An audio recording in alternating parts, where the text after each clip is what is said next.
इंसान जब से इस धरती पर पैदा हुए हैं तब से लगातार चल रहे हैं। इंसान की मौजूदा नस्ल लाखों साल पहले अफ्रीका में अस्तित्व में आई और फिर इंसान इन दो पैरों की बदौलत पूरी दुनिया में फैल गए। आज इंसान के पास आने जाने के लिए बहुत सारे साधन मौजूद हैं, मगर उसका चलना लगातार जारी है।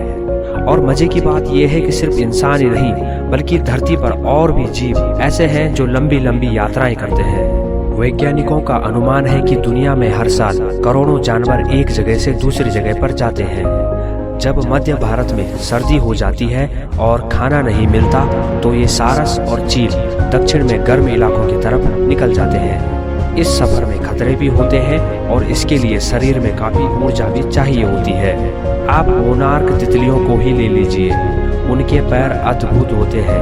उनमें से कुछ तो 3600 किलोमीटर तक सफर करती है। वो सूर्य की स्थिति और पृथ्वी के चुंबकीय क्षेत्र से दिशा लेती है।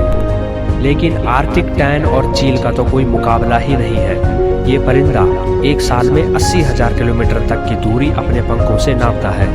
भारी भरकम हाथी पूरी दुनिया में जाने जाते हैं। साइंस नेचर पत्रिका में छपी एक रिसर्च कहती है कि एशियाई हाथी 25 किलोमीटर प्रति घंटे की रफ्तार से तो अफ्रीकी हाथी 40 किलोमीटर प्रति घंटे की रफ्तार से दौड़ सकते हैं। लेकिन हाथियों को ज्यादा दूर तक या फिर ज्यादा देर तक दौड़ना पसंद नहीं है, इसीलिए एक दिन में वो आमतौर पर 25 किलोमीटर की दूरी ही तय करते हैं।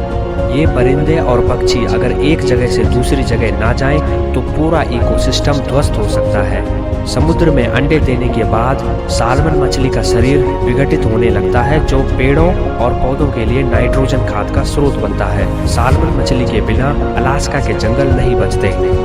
लेकिन जलवायु परिवर्तन जीवों पर असर डाल रहा है। कुछ को इसका फायदा हो रहा है तो कुछ को नुकसान। चूंकि महासागर गर्म हो रहा है तो अटलांटिक कॉर्ड मछली उत्तर में जाने को मजबूर है। वहीं माकेरेल मछली को ज्यादा गर्म पानी पसंद है, इसीलिए उनका दायरा दक्षिण में कई किलोमीटर बढ़ गया है। जो पक्षी पहले टिहरी गढ़वाल में दिखते थे वो अब देहरादून में भी दिखते हैं। वहीं कुछ जीव नई जगहों पर परेशानी भी बन रहे हैं। देहरादून के मच्छर डेंगू बुखार को टिहरी गढ़वाल में लाए हैं। ये बीमारी इतनी खतरनाक है कि जानलेवा भी हो सकती है। कई प्रजातियां गायब हो रही है। घटती जैव विविधता का असर साफ दिख रहा है।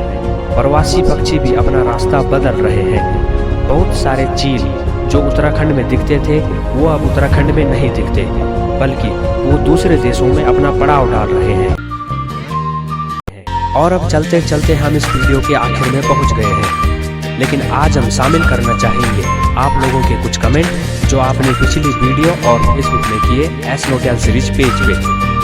राजेश नोटियाल लिखते हैं कि देहरादून के शहरों में घर के आगे पेड़ लगाने पर पानी और बिजली के बिल में कुछ रुपए की छूट मिलनी चाहिए ताकि सभी लोग पेड़ लगाएं और पर्यावरण प्रदूषण कम हो सके। वाकई राजेश नोटियाल जी, आपके विचार हमें बहुत अच्छे लगे। हरीश चमोली जी लिखते हैं कि नाइस इन्फॉर्मेशन। धन्यवाद हरीश चमोली जी, आपका भी।